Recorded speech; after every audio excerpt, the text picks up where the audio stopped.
Welcome to the BANGover Podcast. I'm Scott Allen. That's Chris Myers. We're gonna kick it. Go on the.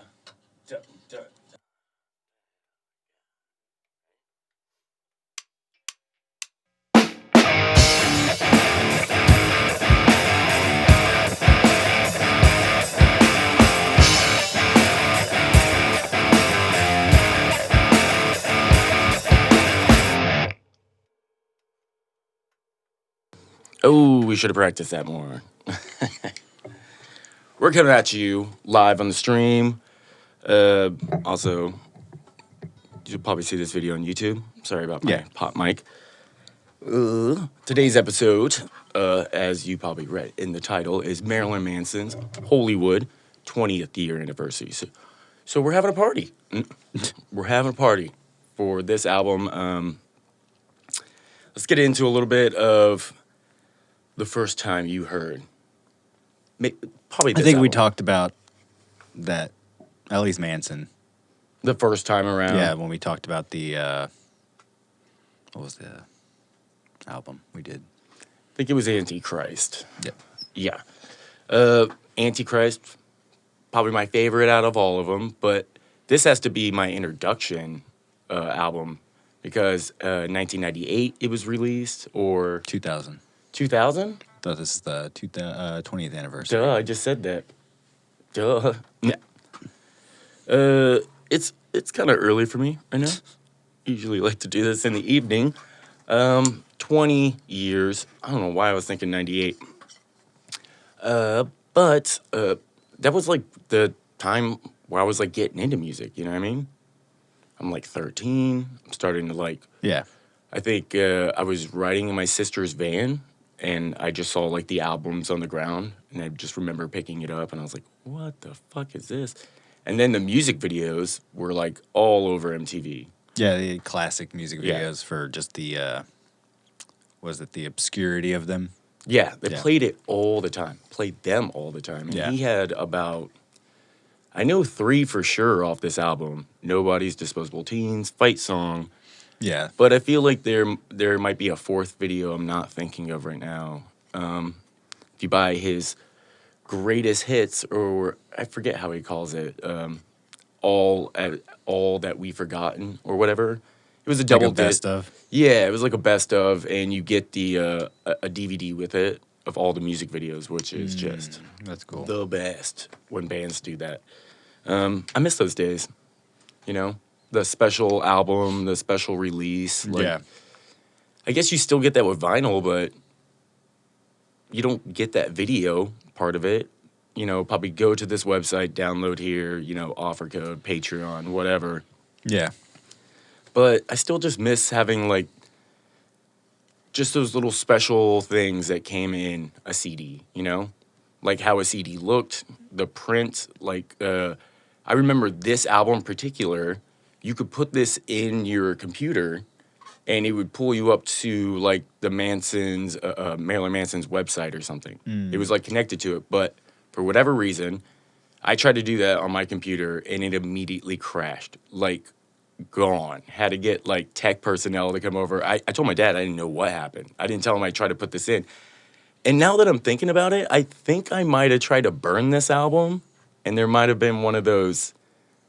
Remember back in the day they would put those like they would scan the album in such a way like a certain barcode would keep you from be able to make a burn copy of the disc. Or download this. Do you remember that at all? Like a pirate thing? So all Anti-piracy? all that came up when I put this album in my computer was just like the Guns, God, and Government logo, which is like 2 guns downwards and a burning cross, and computer just goes, ooh. I was like, oh. We were probably running something like Windows 97, but Yeah. yes, I remember that quite well, and I was like, whoa, don't fuck with Manson's album. I don't know what happened. It could have been, that could have just been a coincidence, and right then, that's when the computer died. But another thing for me, this album is one of those albums I keep losing or breaking it. Do you ever have an album where, like, for whatever reason, like it just like you'll drop it because it's like a CD and like one scratch and it's just like right there on a song or halfway through the album and it just kind of ruins it. But I remember this CD being like completely silver, and for whatever reason, this silver CD would always just get scuffed on the top, and that's where the print is for the Yeah. bottom. And it was just like, how the fuck did this happen? I had 3 to 4 copies, to be honest. Because of just breaking them all the time. Yeah. Yeah. I remember one time I was like, I took it out of a CD player and I was walking with it. And there was like a stupid ass thing. And just right there on the couch, because my arm was hanging low, just smacked it against like the couch. Cracked. I was like, cool. And back then it was like, so, oh my God. I can't, if some people out there might feel the same way I do, but like losing an album or breaking an album, it's just, it was heartbreaking. You know what I mean? It was like, so I don't even know the words because I'm just I'm thinking about what it feels like. Yeah. I used to have like nightmares about like my CD case getting stolen, you know, or losing all my albums. And now it's like just sitting in my room not doing anything. And I used to really have that paranoia, you know, where like someone just steals all your albums because people would do that back in the day. They would like break into cars to steal CDs and CD players. Now no one gives a fuck, you know? Yeah. But that doesn't even seem that long ago to me. Like 8, 9 years, 10 probably, you know? But this is just one of those albums where it was like one of my favorites. I would say this was my like coming of age. Like this was my rebellion album. This was like my album in middle school, like getting up into high school, and just, you know, this was like my soundtrack to like the way I felt, you know, like this was everything, you know? Yeah. Some people say it's like you have like a high school dropout album. I dropped out, so this was my high school dropout album. Yeah. It was like, yep, don't need them. Right, Manson? We don't need them. No one understands us, you know? And that's how I always felt. But I went to a very Christian, like, school where, like, 500 people, like, Liberty Hill, Texas, very small town. And always making me, like, I would have these vintage Manson shirts. And people, I would get a phone call, like, to the classroom. Yeah. You know, the principal saying, can you tell Scott to flip, like, his shirt inside out because people were offended by it. It was like the Marilyn Manson Sweet Dream shirt. He was just in a wedding dress. That's not even, I don't know. Couldn't wear cut-off shorts, couldn't have long hair. Guys couldn't have long hair or earrings. It was that type of place. So it only made me want to listen to Manson more and wear Manson and put on makeup and do anything to just piss these people off. You know what I mean? Yeah. I was like, good. Fuck you. Well, that was the clash of that time because of him being this Antichrist? or just figure, you know what I mean? Yeah.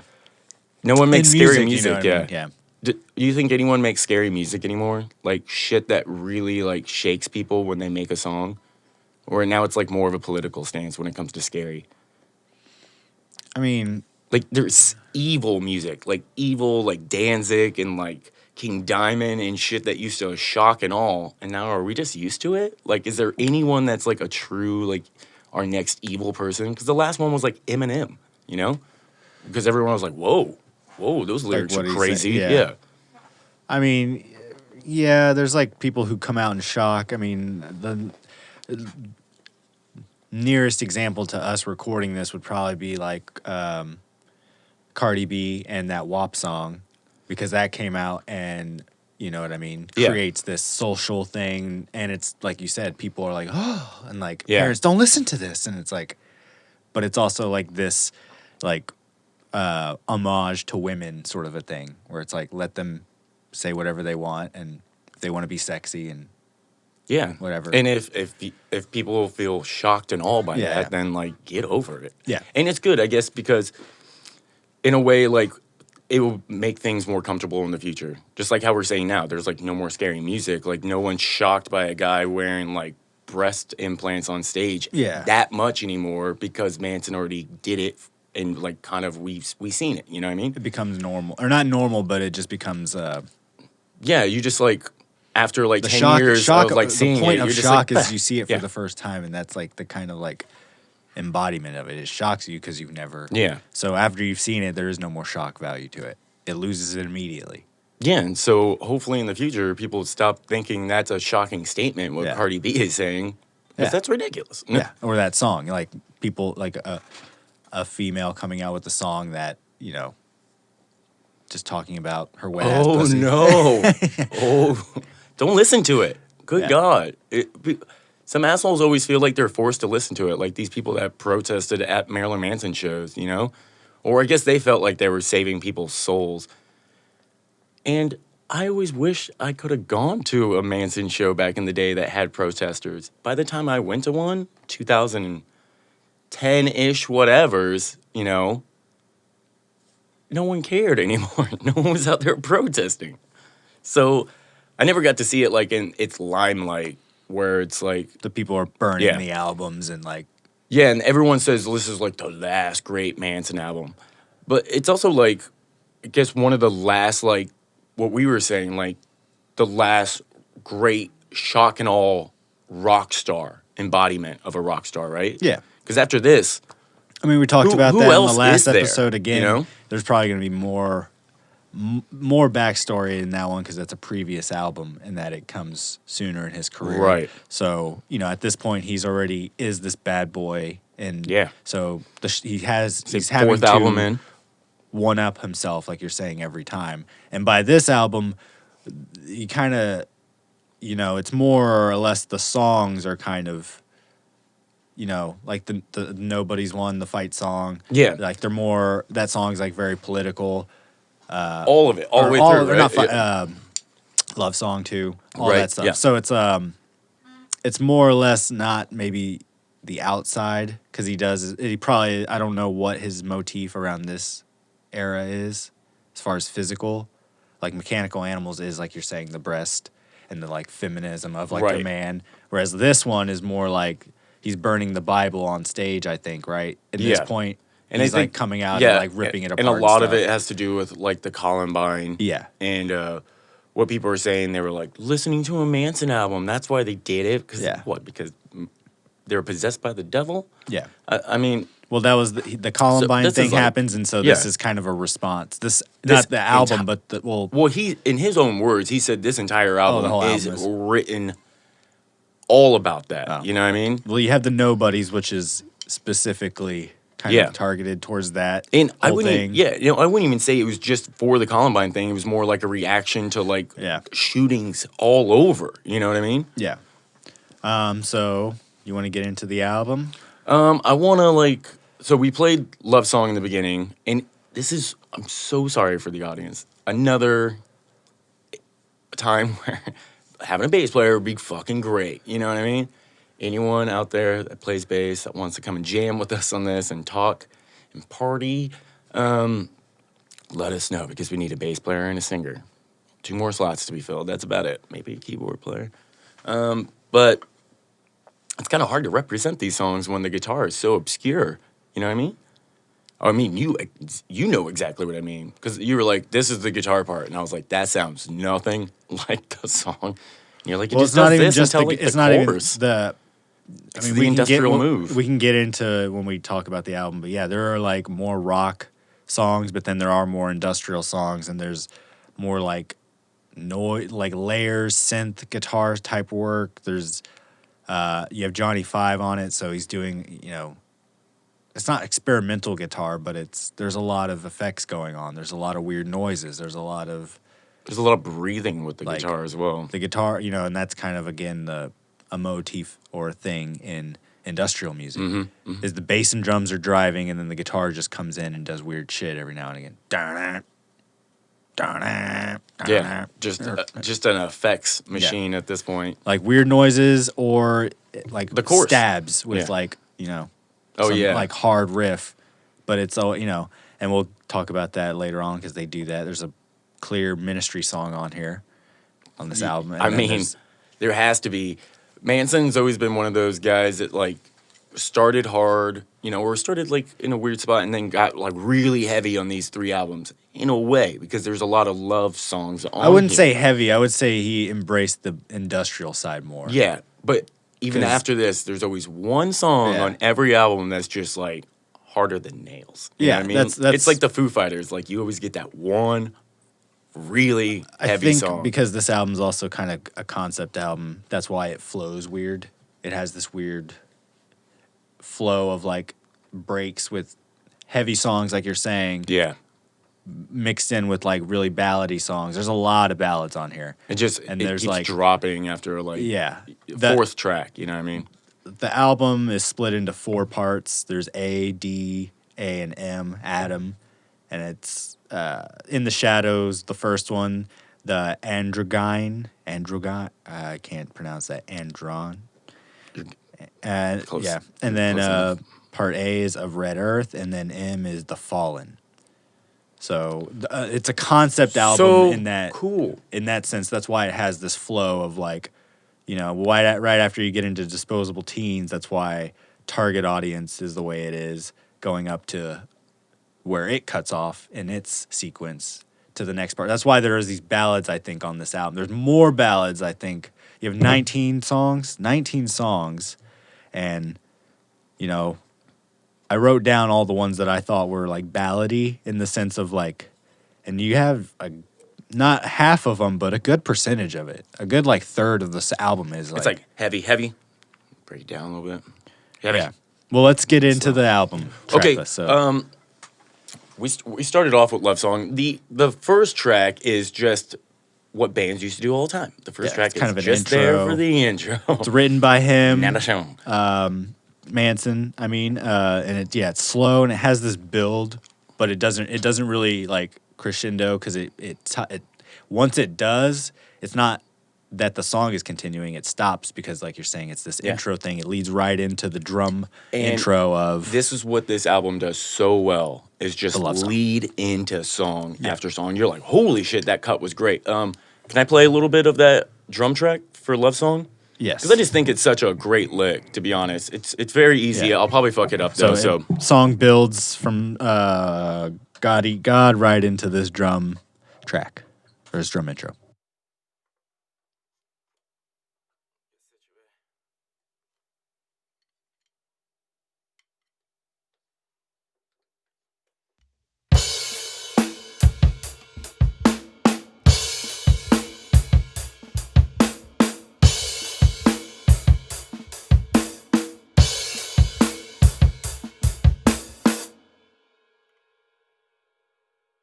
Should have gave it more hi-hat.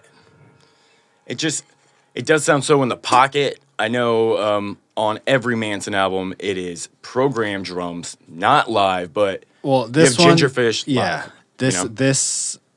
This album has, when it comes to the drums, at least through the liner notes on the album, so the way it's written on the album is Gingerfish is doing live drums on tracks 2 through 12 and 14 through 18. Seriously? Yeah. But there's drum loops on 5, 6, 9, 11, 15, and 16. And by drum loop, that would be where this industrial thing is coming in, where I'm going to record the verse, or I'm going to record 4 measures of the verse, and you're just going to loop that or whatever. But he's going to loop that on top of his live drums because he's also doing live drums on top of it. So to your point, there are 2 drummers, but in the studio, and even live, there's a drum loop that plays over his drums. And the keyboard, Pogo, will play drums he has He plays the drum. It's the same with Ministry, where everything is queued up to keyboard presses. Guitar riffs for Ministry are synced up to the keyboard. No wonder. All right. So you need this keyboard guy that's in the back sequencing everything. So as soon as this verse comes in, he's hitting a key that's playing this drum loop. Yeah. That, Here, can I play that thing again? I felt like I fucked it up. Let me just try to really make it a little bit more sexier. Right. Just really sexy.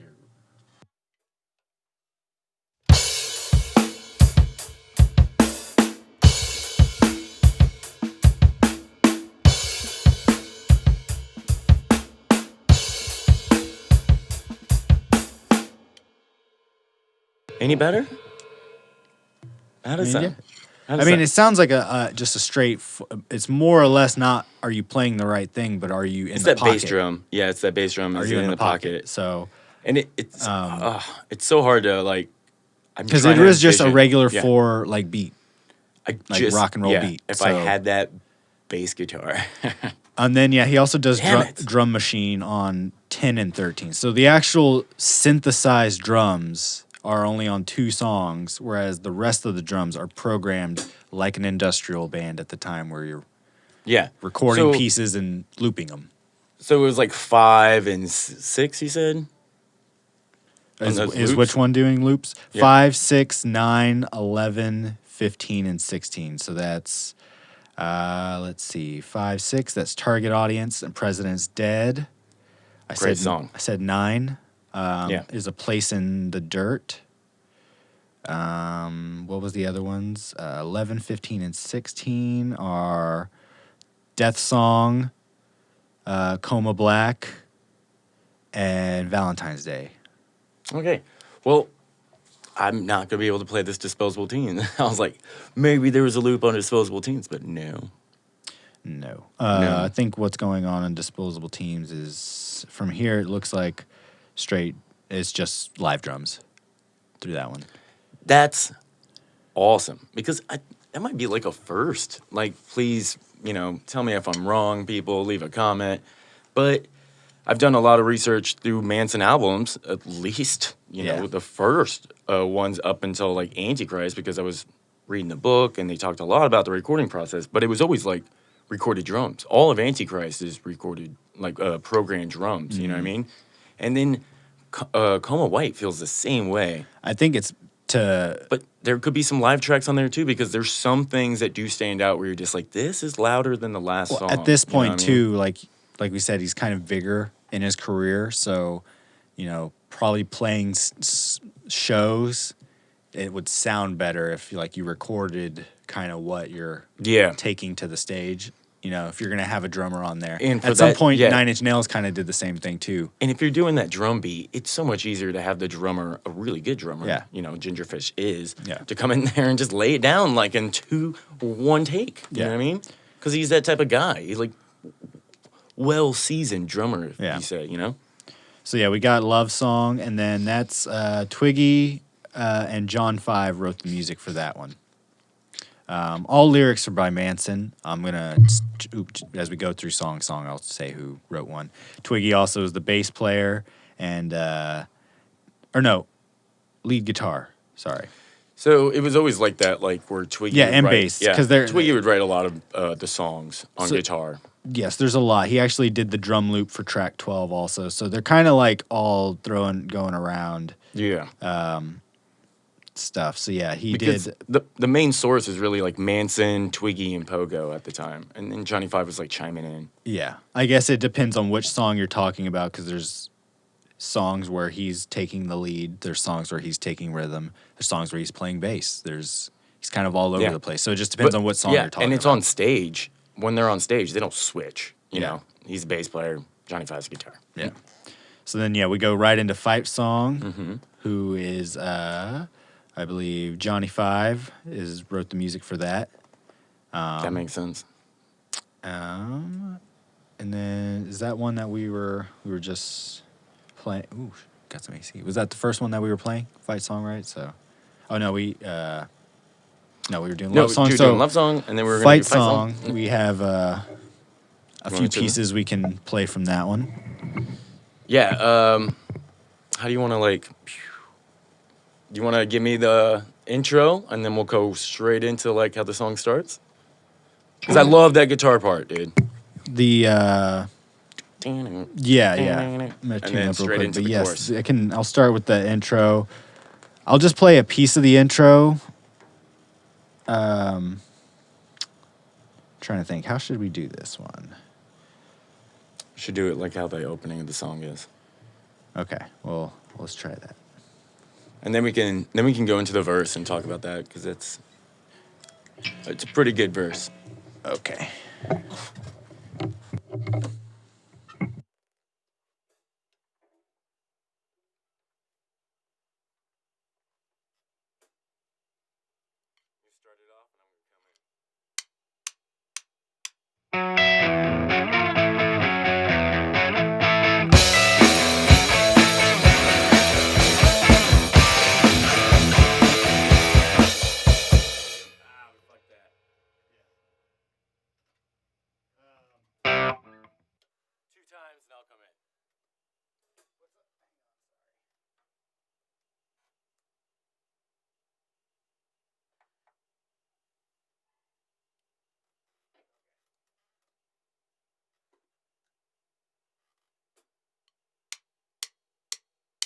That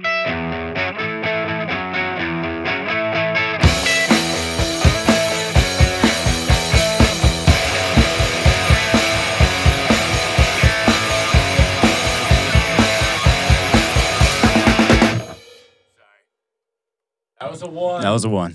I was like, I feel it in my heart now. So, that fucking guitar part. Talk about that a little bit. Yeah. And just, I wish we It's had a weird guitar part. It's totally a Johnny Five guitar lick. Definitely. So. And it's very hollow without the bass, too. Like, you don't realize it, you know? And there's, what do you think? Like, multi-layers of guitar tracks on there? Yeah, probably on that feels part. Thick, yeah. Yeah.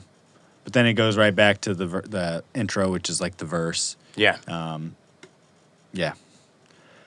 Has that build up, the kind of bridge part that just close your eyes. Yeah. Where it's building just up. Close your eyes. Yeah. But from like a structure, it's like pretty simple with verse, chorus, verse. Very much so. Yeah, and then you have that bridge. So this is, I think, where we get to. Hold on. Keep vamping. I'm gonna kill it. You're gonna kill the. Oh, okay. Vamp.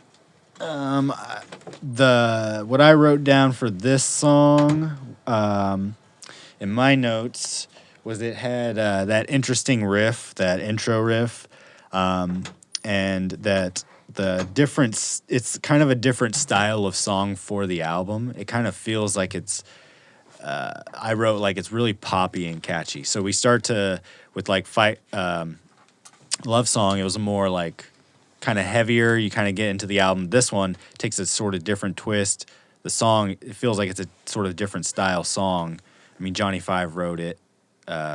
He wrote other pieces too, but I just mean this one he's credited for the whole song. So it definitely feels like a different song. And the part we botched on, that beginning, is like, that's what it is. It's like, you get it like 2 times or 1 time, and then it's like straight into the chorus, right?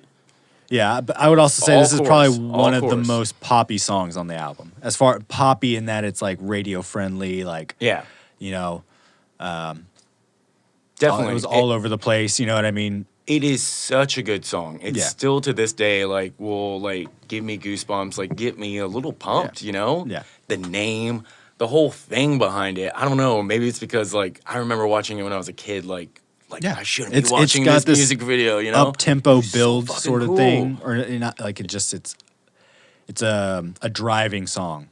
Yeah. You know? Even that verse, it doesn't slow up. It just continues to keep the pace going, which usually a verse, or a bridge, the bridge continues the pace, whereas, you know, bridge might be where it breaks down or slows down or your time changes. Man. No, so. Yeah. This is a straight rock song. Just fucking fight. And that goes right into the next song, which is Disposable Teens. Well, do you want to play a little bit of the verse if we're not going to botch it like we've been the whole time? The intro? No, for Fight Song. Like the verse. It's where the verse intro. comes in? Yeah, it is the intro. Yeah. I mean, we could do that. Play a little bit. Okay. Let's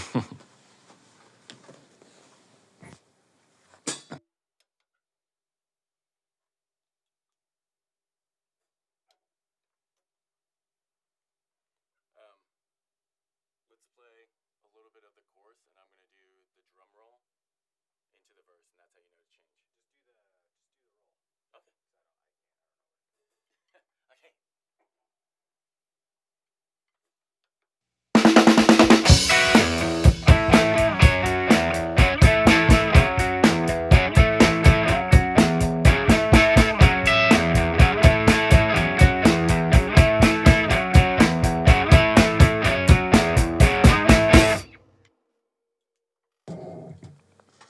And really, like, I played that such in a lazy way, but it's right there with the vocals. You know what I mean? If the vocals were there, I would click in with that and really just put my snare snaps right where those vocal lines are laying. You know what I mean?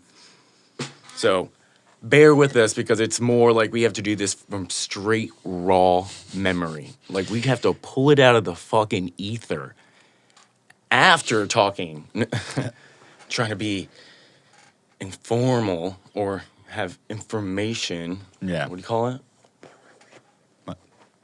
education or just being informative. That's the word. Yeah.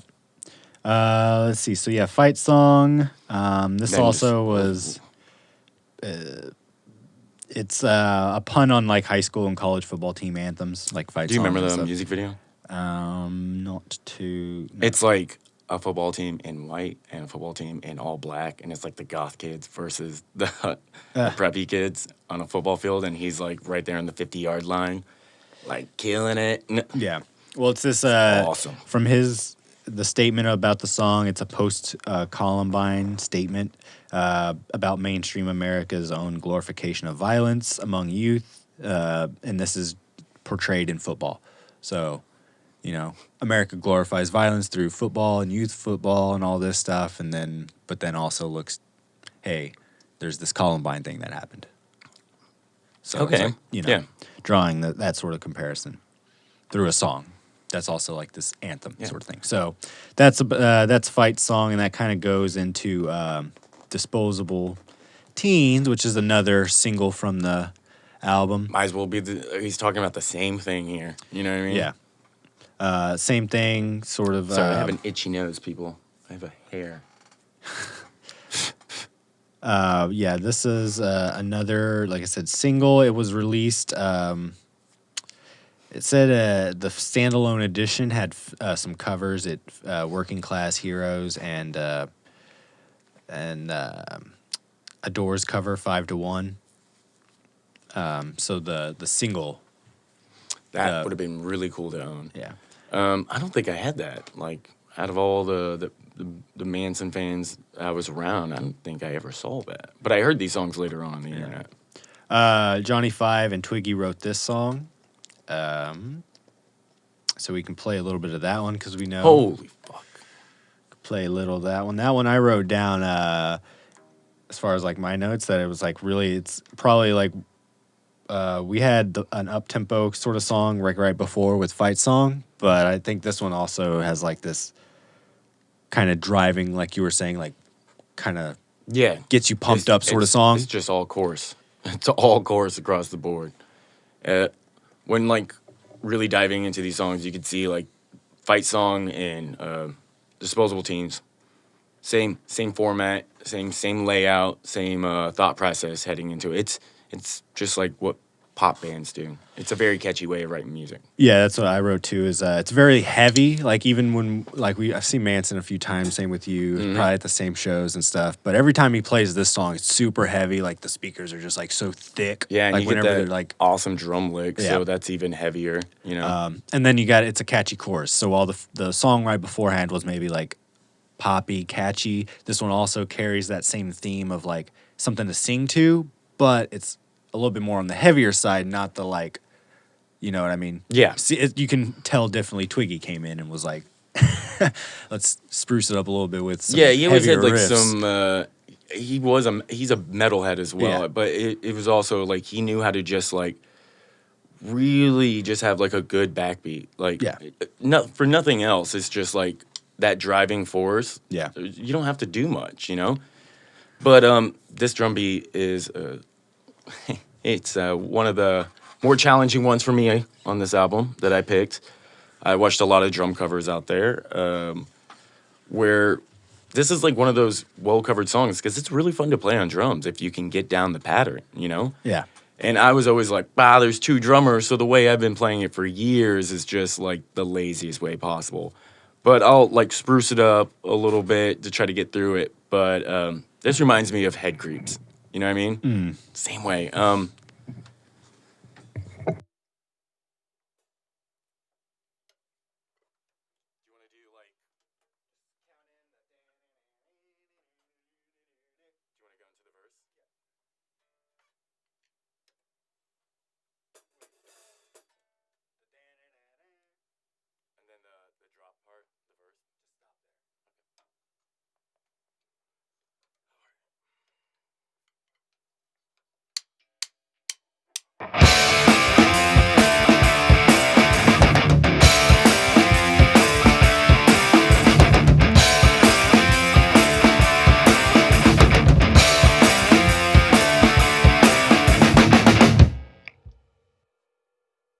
And that's like the laziest way you can play because there's really like, you want to do like 4 on the hi-hat, there's drum rolls throughout it. It's doubles, you know, with I'm just not good with the double stroke roll. Not quite yet. We're all learning here. Yeah. Now do the verse part. Or I guess it would be the chorus. Is it the breakdown? Like the lower part in the song?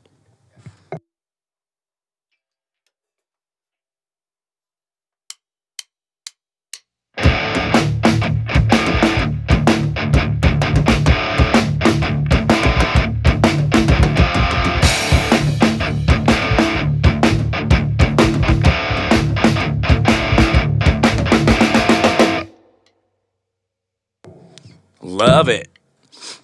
I'm definitely gonna keep playing this song and like get more and more comfortable with it to see like how far I can go with those like fills in between. You know, keeping that 4 count, and that's all it really is. Just keep the 4 count like on the hi-hat. It's like Yeah.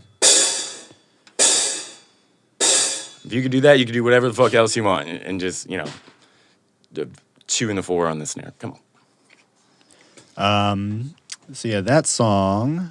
Again, like I said, very heavy, has that catchy chorus, goes into like that bridge part, which is basically just like this, they're holding this note. It's just this long, kind of drawn out thing that just connects piece. And is that where the vocals like get all weird and effective? The more that you feel us, the way that you go. And it's just this one note that's holding throughout the whole. You know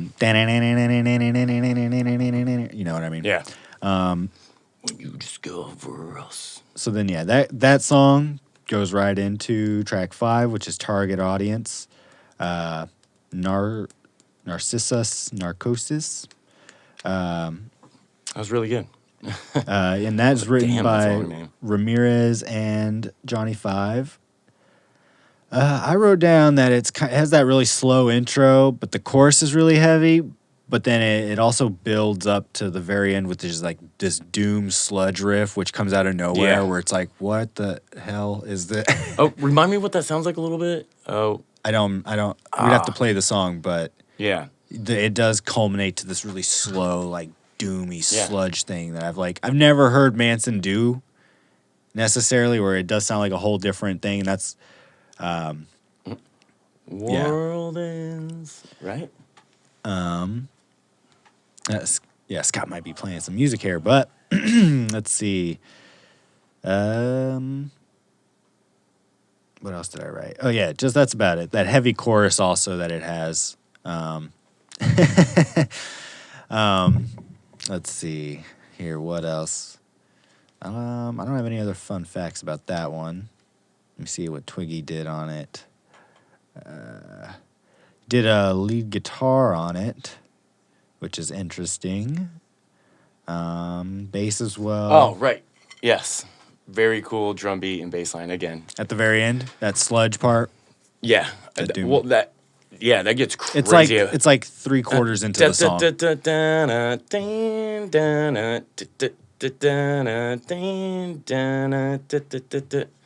Nazi, all the young believers, right? I'm not sure. It's like 3/4 in. It's like towards the bridge of the song, I guess. But yeah. Let's see what else about that one too. There's another member, Madonna Wayne Gacy, who does the keyboards in the band and the synth stuff, and he also does drums, mellotron, synth strings, synth bass, stuff like that. It doesn't say he did drums on this album, but just basically a lot of ambience, samples, loops, synth stuff, all that kind of.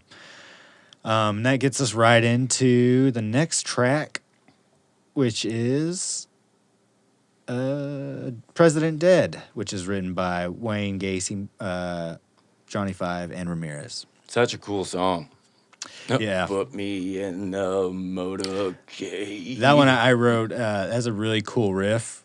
That main riff is super like cool. Again, I think that's a Johnny Five thing. Like probably wrote this cool riff. Dude, he's the master just writing like just a good catchy riff. But then it's got a really catchy chorus, like you were saying. Yeah. It's got a super catchy chorus, and also it's really well produced. I thought like sounds, like all the layers and the things that's happening. It's probably one of the best like produced songs on the album, like things that's going on. It's one of my favorite songs. It's one of those deep cuts, definitely, because it's, you know, what are we, like, track 6 or something? Yes, track 6. Yeah.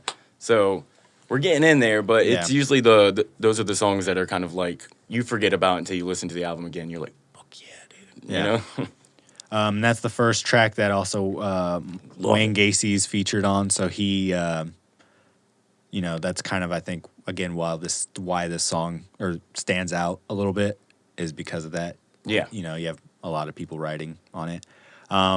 Track 7, In the Shadow of the Valley of Death. That's a Twiggy and Johnny Five song. And that definitely could just be an acoustic song. Yeah, I wrote it's really slow. It's a real ballady song. Mm-hmm. You have to, man. It's like he's like pulling an Ozzy. You know? Like you gotta get the ballads in there. And he's good at ballads too. Just Ozzy might be a little bit better, but Manson's right there with him when it comes to ballads for sure. Yeah. You got track 7 then goes right into track 8, which is Crucifixion in Space, and that's written by Gacy, Johnny Five, and Ramirez as well. And that that's track 8, and I wrote that had like it's super slow, like really slow, but also it has this super heavy like. I wrote heavy hands because it sounds like they just are like, this is just like you're saying, just heavy-handed tom work, guitar chugs, you know what I mean? It's just super down. It's a really cool guitar riff on the chorus. I know it's just like wide open 3-chord progression, but it's just like, love it. Plus, did you notice that weird sound in the background of like a chord? It sounds like a cable breaking, but it's like a very industrial sound where it's like, that weird wobble. Yeah. Love it. So that goes right into track 9, which is closing out part 2 of this concept album, which is part D. A Place in the Dirt. That's written by Johnny Five, and I just wrote it. It's really slow, but it has this build at the end. It's another slow song, but it like builds up epically. Yeah. You know? Sometimes when you're like kind of like trying to get to the grit of this album, you can pass up some of the good stuff because it starts off a little slow. Mm-hmm. You really got to give it some time, and then it builds up. The song will build up. I'm gonna. So yes, we got some sticks. Some sticks. Help. That kicks us right into part 3, which is M, the fall in of the album. Oh wait, no, sorry. Part 3 is A of Red Earth. And that's where we get the Nobodies. And that's written Manson and Johnny Five, actually. So this is the first song since the opening track that actually Manson is credited to actually writing. It also is a single from the album. And it's another reference to this Columbine, you know, we are the nobodies sort of a thing. Lyrics are very self-explanatory. In fact, all his lyrics are very well pronounced and heard to where you're not really like thinking, what is he talking about? It's like, oh, he's right there. He's saying it very loud, very clear. I think, in my opinion, this song is a little more front-facing with like its message, whereas like Fight Song is kind of like hidden behind this anthem thing and like has more of, if you deep dive, you'll find the message. It's there, but this one's a little bit more like in your face. Well, I thought with the Fight Song, it was very on the nose, where it's just like fight, fight, fight. You know? Yeah. You grew up so I just mean bad to be a big the meshing it with violence in America, like using this correlation of like, hey, we like anthems and this fight and football and stuff anthems. Like that. But it also is like a part of the problem in that it's... I don't go to a lot of sports games, but please leave in the comments if you guys ever heard a Manson song at a sporting event, because I'm interested. Like, I'm curious, really. Because Fight Song would have been a perfect song for any sporting event. I had to wet that whistle. So yeah, Nobodies. We know that was another song we kind of were working on. That's another one of those. Was there a music video? I can't remember what was the video for that one. It's crazy, dude. Okay. All the music videos are not. If you were watching the music video to try to find like the meaning behind the song, no, that would fuck you up. Like the meaning is just right there, flat on its head. Yeah. With the lyrics, because the music video is just made to look cool. And I guess if you really look into it, there could be like, you know, some meaning behind like the imagery and the lyrics of what they're showing. But again, I was just a kid and I was just like, this is badass and creepy. I always love those things. Like I love scary and spooky as well as like catchy music as well. So this, who doesn't? Who wouldn't? You know what I mean? This song definitely carries that creepy vibe. I think because of the mellotron and that sort of synth that they're using on the intro, it sort of builds this like creepy. It's even the drum beat sounds just like dead. It just sounds like something that would be like played at a funeral. To be honest, you know what I mean? It sounds like a funeral song. Yeah, it's really it carries that slow theme. Let me see what I wrote here. And you learn like the melody on guitar, which is just beautiful in my mind. Like, especially hearing you play it, like I'm like, oh god, I wish I could play guitar. Like so bad sometimes. So yeah, I wrote it was slow, but also again back to the catchy thing. So it's writing a song that you know. It's all about the chorus. Yeah, the chorus. So the chorus is everything in every one of these fucking tracks. Yeah. Like, and all we're waiting for in the verse is to get back to the goddamn chorus. Or the hook, or whatever it is. And I wrote cool layers and sounds. Because definitely, like, this song, it has those layers, like I was saying, the mellotron. But then, if you listen later on, the guitar does come in and follow that line. But it has this weird like wobble effect on it, so it kind of like blends it. You can't. At first, you're like, "Is that a synth or a guitar?" But it is a guitar, and so I think it again. It's this production of adding layers and here and there, and like keeping it real creepy and moody in the beginning. But then, you know, when they come back into the verse, now there's the guitar layer on top of the synth layer, so it's a little bit more of is this pickup a little bit. It's not as moody.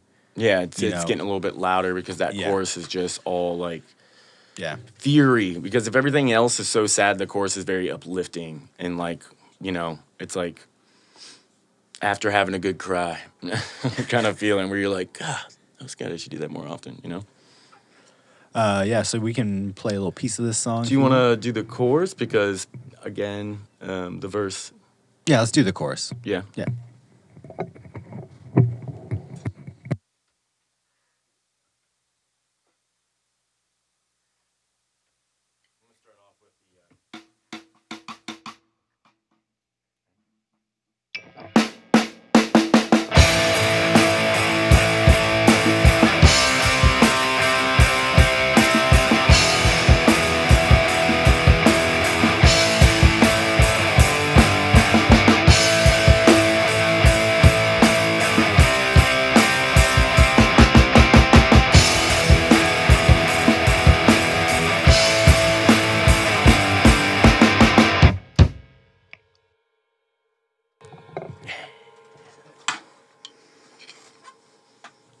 So yeah, another class. It's like so much super easier simple. if I'm just over here just kind of singing out loud a little bit because I'm like I can fucking stay with it a little bit more. It's a really simple kind of riff song. Again, this is another song that does like still 20 years later gives me goosebumps when I listen to it. You know what I mean? It's that eerie like melody in the background. It's the how dry the drums are. The drum beat is so dry. There's no like echoing anything. Everything's so flat and dead sounding, you know? And I love it. They kept the theme like of like capturing a feeling, you know? Yeah. That one has drum loops on it. That song, I think. Let me see. Is it wait, nope, sorry. I was like, what? 10, where? No. 10 is no, yeah. That was the one that does not. That has just the live drums and a drum machine. There's a drum machine. I think when it drops back down to the verse, there's like a slight like digital drum, like, you know, maybe in the background. Yeah, like a synthesized. It does drum. sound like it really. Having that, I could see or I can imagine the notes being so much more presented in the mix, you know? Yeah. Especially if he's just right there on that drum machine, even if it's really I think low. well, sorry, I think the drum machine's on that verse, but then whenever it kicks into the chorus, he Yeah. does that snare, and that's when you hear the live drums come in, and you're like, oh shit. Oh, I see. Yeah. Where it's a synth drum on the verses. It makes and sense it's real because low. because you're thinking like, what does he have, like 2 snares there? Because how is he able to make the snare sound so different in the verse from The chorus. That makes sense. Yeah. Studio magic. And that's why it sounds so epic whenever he comes in with that snare roll, because it's not you hear a different snare all of a sudden. And that really, man, that's so clever. That's what really just drives you like crazy, or for me it does, where it's just like, I know it sounds so simple, but I really am like a whore for these type of songs, like pop songs too. Like it will get me every time. Like I'm just like, this is just a good song, and you can't help it. You know what I mean? There's no reason that anyone should ever say like, this song is such and such. It's like maybe 20 years, but like 20 years ago, you know? Yeah. Maybe 20 years later, we can look at it different. But back then, that was like fucking right on the money where you needed to be. Well, it's probably thanks to some of the skills of Bon Harris, who did the editing, programming, synthesizer, drum programming, electronic percussion. Basically did a lot of crap drum-wise and synthesizing and programming-wise on the album. Wow. And everything just, sounds so like on it. But, that's industrial for you. Yeah. It's like on a click. He is an English composer, so he's also in this EDM sort of bands. But let's see, what track does that go next to? We have Oh yeah, the Death Song, written by Johnny Five and Manson. Another Manson track. It's I wrote dancey. It has that. It's super dancey. It's got that this like saw blade, super distorted guitar. It almost sounds like it's too distorted. You know what I mean? Yeah. It's like really, but that's the sound. Man, what the fuck are those lyrics? It just starts off so good. I'm not gonna try to do it if I can't remember. If I was listening to it, I'd be like, I got it. Next would be track 12, which is Lamb of God. But we're not gonna talk about Death Song any more than that. That's another one of those like slappers, dude. I guess it's a little bit of a sexier song. It's super dancey. It also like really not a lot of guitars, because this was like one of those songs where I'm like, I love to play this song on drums because it's just, I love this song. It's very easy on drums, so there's no challenge, but it's just fun to play. But I'm listening to it and I'm like, fuck, we can't play this because there's barely any fucking guitar on it, really. Yeah, and also this song is a drum loop song. So this song has like real drums. The TV. It has real drums and a drum loop. So see if you can spot the drum loop. I can. The whole fucking the whole song? The whole song, dude. Let's see. Yeah, so Death Song goes right into Lamb of God, which is only a Twiggy Ramirez song. In the cross. It's like super slow. It has like this hip hop beat. It's got like a hip hop sort of like it's 808 sort of like electronic drum sound to it. Yeah, and at the same time, it's a very like, it's a acoustic guitar. Yeah, you know what I mean. So it's like, it's weird. It's really weird. I love it. I like slow music, but it's not as often as I like something faster. Yeah. You know what I mean? But something about that song, like, I'll be listening to it, I'll be like, damn, if I get like 30 seconds in, it's on. You know what I mean? It's on. Once the fucking drums come in. Yeah. Which I think is probably like a minute and a half, actually. That goes right into Born Again, which is Twiggy and Johnny Five song.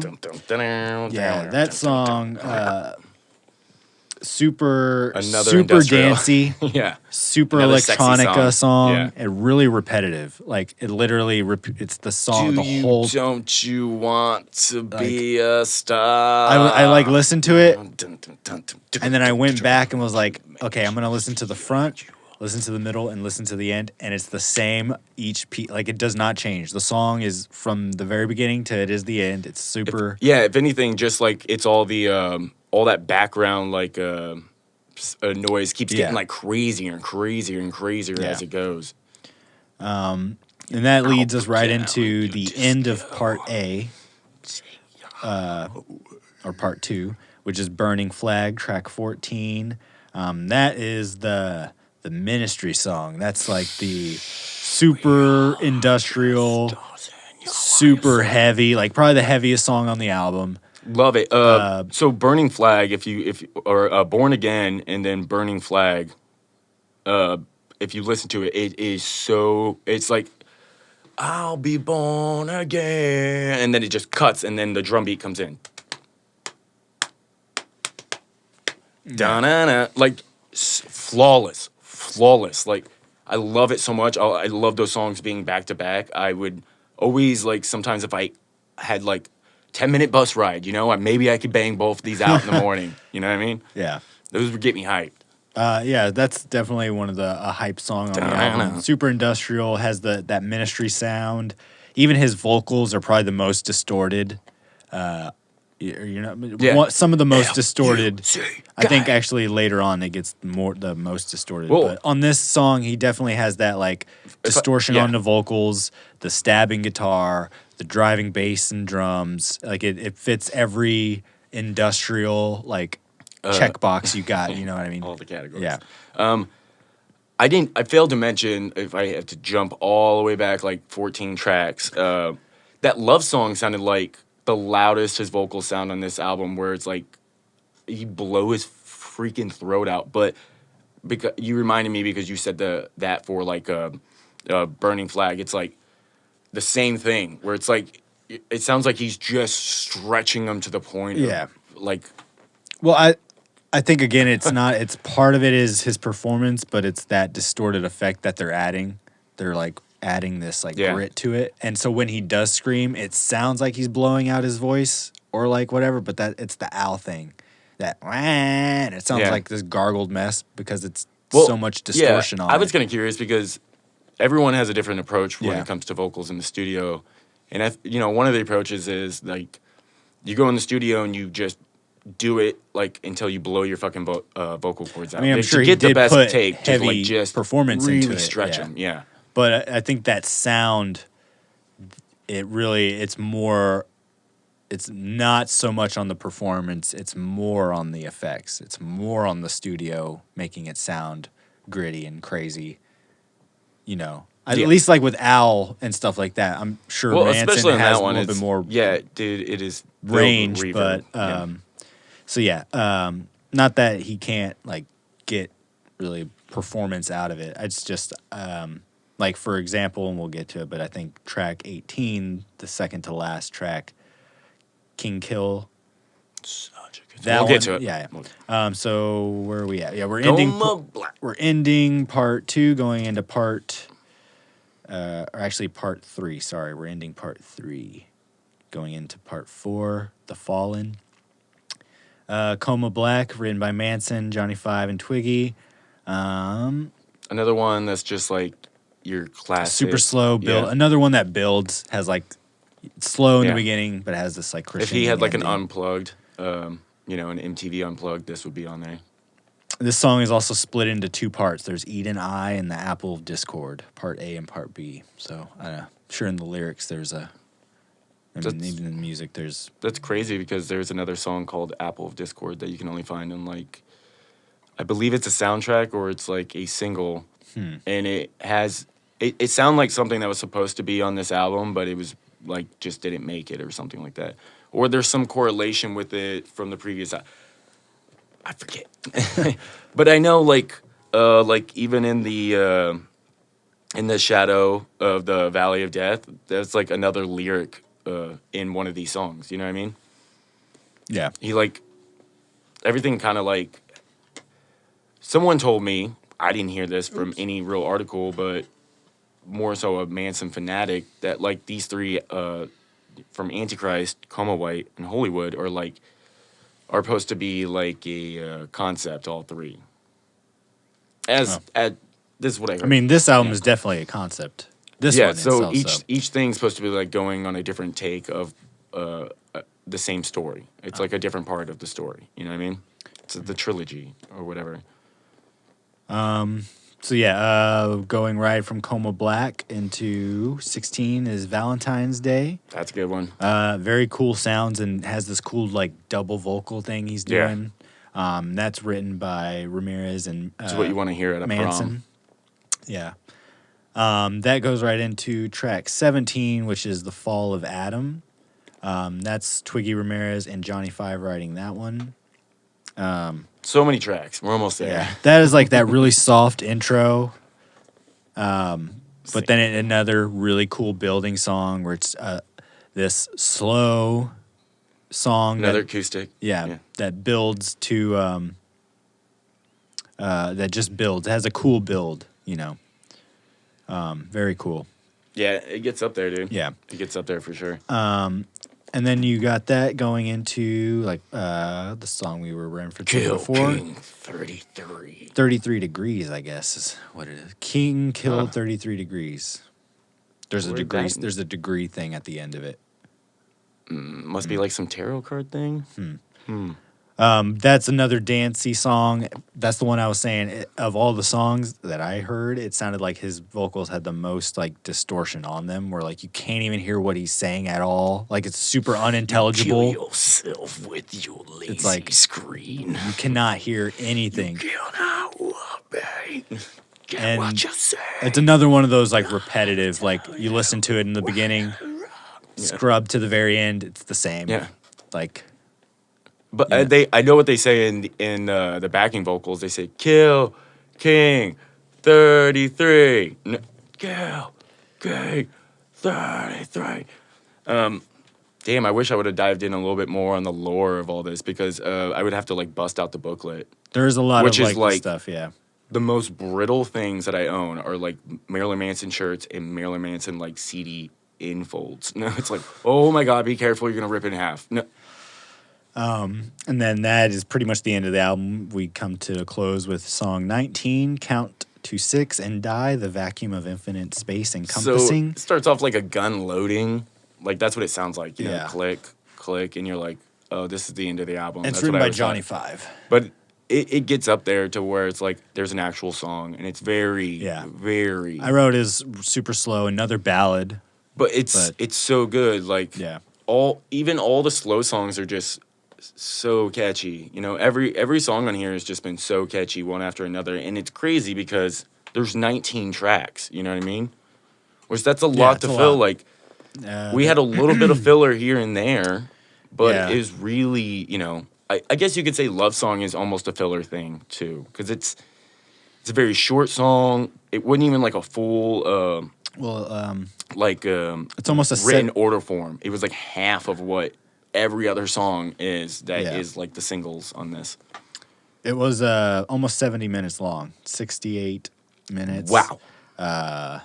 Label is Nothing and Interscope, produced by Marilyn Manson and Dave Sardy. Dave Sardy's also done other like hard rock alternative bands. He's Wolf Mother, the Ting Tings, Oasis, LCD Sound System, Band of Horses, kind of all over the place, as you can see. Yeah. But just getting that good sound, like across the board, everything just sounded so crisp, so clean, nothing. I think that also adds to why the accessibility of it. Like, hey, those catchy choruses, those catchy things, like. And this was like another album. It was just like he just kept winning. Yeah. Antichrist, Coma White. And then fucking Hollywood just keep winning. Like, if anything, this was like again one of his biggest albums that sold, like, went platinum, right? We'll get into that. It recorded in 1999 to 2000, so roughly in that year span. It's recorded at several studios, which is probably why it took so long. Recorded at the Mansion in Laurel Canyons, Holly Studios in the Hollywood Hills. Sunset Factory in Los Angeles, Westlake Recordings in West Hollywood. So kind of all over California with recording. Yeah, we got to go Hollywood, here for drums. LA. We got to go there for guitar. We got to get vocals over at this place. All that. It's weird that they shopped it around when you thought, like, at this point, he has enough money to just kind of, like, it's probably a studio decision. Yeah. You know what I mean? Critical reception and like accolades, it did get really good reviews. All Music 4.5 out of 5, Billboard 8 out of 10, LA Weekly 4.5 out of 5, Rolling Stone 3.5 out of 5. Okay. It has an average of 72 out of 100 on Metacritic, which again is that aggregate site, so it pulls all of it. So it's averaged in the 72s. What did Pitchfork give it? There's no Pitchfork on it. They never listened to it. But Entertainment Weekly, I'm coming for you, Pitchfork. weird, they gave it a B. So this weird, this out of like entertainment magazine, from like A to F. So well received. Again, kind of praised for all that stuff. This was like one of the people that was like playing the MTV Awards and shit, dude. Was like at Grammy, fucking at even in the Oscars. Like this Marilyn Manson is like fucking superstar. At this point. And so again, accolades, got a lot of stuff as far as like modern classics from like Metal Hammer sort of awarded things. Any backlash for the best of 2000s lists, sort of stuff like that. It got. Yeah, definitely. No backlash on this album. I mean, there's people still protesting outside of his shows for sure. Yeah. I think the concept and themes, again, I think this is when he's doing the Bible thing, right? Because so he is burning and ripping the Bible on stage. But he also did that for Antichrist, because obviously Antichrist. Yeah, and the song Antichrist Superstar is where he sets up the prop to what was he doing for this one? So on this one, he was doing the stilts. Oh, okay. And it was like the Pope. That's right. Yeah. That's what it's the whole Pope thing and a lot of guns. So that's gun where props. He's getting and crosses and stuff. The big guns on stage. That's where he's getting that backlash from. So the artwork I'll just touch on, pretty controversial, but also classic, sort of a piece of album art. You know what I mean? PR Brown did the art direction and the photography. And so many different albums with different pictures. Hold on. I think I had a couple. Ow. And I'll finish up with some production people. Greg Fieldman did the Pro Tools, and I think we've talked about him before. He's been worked with Slipknot, System of a Down, Chili Peppers, Sabbath, Slayer, Metallica. Greg Fettelman. Greg Fettelman. Yes, engineer and Pro Tools. We're gonna get that list going up on the wall. And all the people that connect, and we're gonna play connect the dots like in conspiracy theory. Stephen Marcuson also did the mastering, and we've talked about him I think before as well with the Nirvana. It's done Beck, Frank Zappa, Chili Peppers, Counting Crows, Prince, Rolling Stones. These people should be like how fans should be, or just people in general. Like, they work on so many different types of music. They don't even care. It's like, it's music, and we're trying to make good music. So when you hear good music, you shouldn't be like, I don't like metal or rock. It's like, well, you crazy? Yeah. And they also had want to do additional loops on track 13, which I don't remember which that one is. That dancey, electronic, repetitive one. Danny Saber, who's also worked with like Ozzy and stuff like that as far as like production, electronic and stuff. Busta Rhymes, Public Enemy. Yeah, that makes sense. There is like that crossover too happening to where like a lot of people that are like into hip hop are getting into Marilyn Manson. Yeah. And then that like keeps going down the line because, we have the whole performance with Eminem on stage. Yeah. And Manson coming out, and still like I don't know where that came from. Like, but I had a lot of I read about some of the kids I was growing up with. Like, we would get into high school or like our senior year, and then like they come back from summer for senior year, and they just like they're into hip hop, And I'm like, what? So you just don't listen to that like new metal anymore? And he's like, well, I still like Marilyn Manson, and that was always the common thing, It's like, well, I still like Manson, or it's like I still like good songs, you know what I mean? Yeah.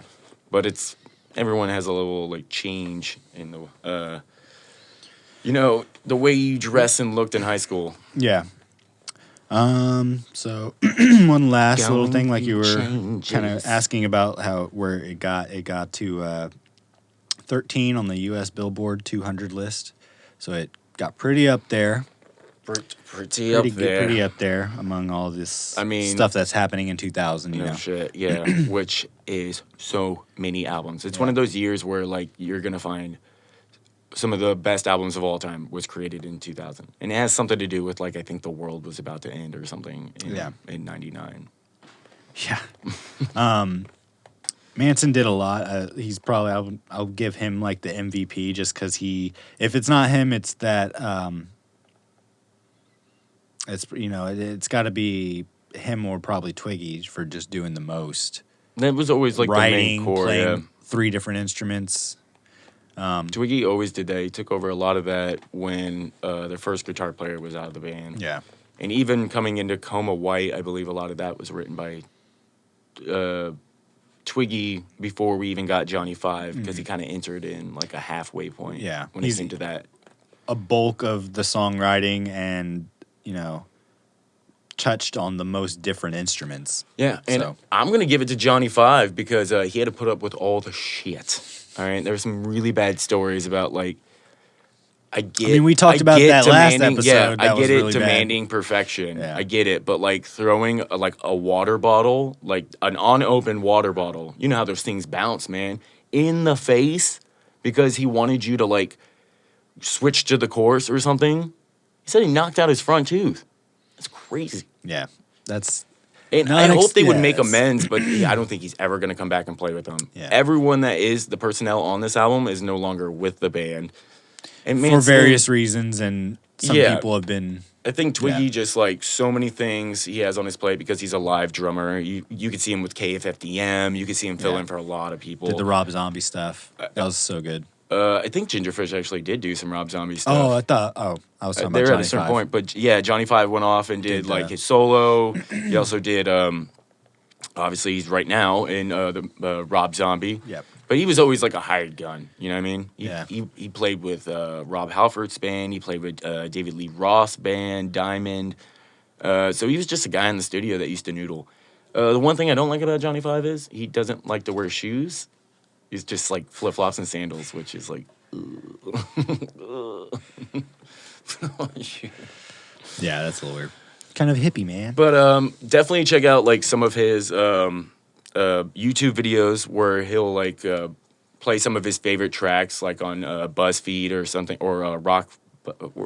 What is it called? Is it BuzzFeed? BuzzFeed. Or what's the rock and roll one? Loudwire. There's Loudwire and there's just another one called Rock, but it doesn't matter. Oh. But you can see him on Loudwire and plenty of other things. Like, just type in Johnny Five. Like, he's a master at the guitar. He, like, somehow keeps in, like, all these riffs. Like, he doesn't have to look at a sheet of music or hear it. He's just like, oh, yeah, like that ZZ Top song. He'd be like, don't, those Jacksers down. And it's like, wow, you just, like, man, no. And he said he was obsessed with catchy riffs. So when he was a kid, that's all he learned, and that's why he just comes up with catchy riff after catchy riff, because it's like he's obsessed with them. So you can see. But I think we yammered on enough about this. 19 tracks, a great album. I enjoyed going back and listening to it, you know? Like, it's one of those things I really wore out when I was a kid, so to go back every so often and listen to it, there's a great nostalgic vibe to it, but as well as just, like, remembering how good this album is, and especially some of these songs where I'm like, I couldn't live without them. You know, I just love them so much. Yeah. Anything else you want to add on? Well, thank you all for watching. Follow us on all the things that are on the screen. If you're watching the live feed, it's just BANGover Productions with an S. That might help you find it in the search bar. If you go to YouTube, we're on Spotify and Instagram, wherever you want to go. Stitcher, and various other podcast sources. We'll be in all of them. Right, Chris? We're in all of them. Oh, yeah. We'll try to be. Apple, if there isn't whatever. one that we're on, let us know. We'll be on it. What is the Apple one called? Just iPod?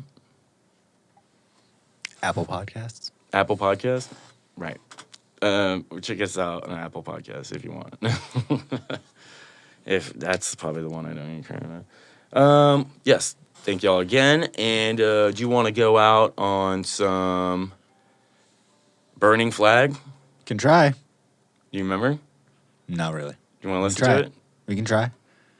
I just know the verse, I guess. The chorus. We all just stars in your burning flag. I don't know that. You want to listen to it? No. We should just do Disposable Teens or something. We wanted to go out on the burning flag, but it's hard to retain so much information, especially when these guitar parts are so weird. Disposable Teens? Yeah.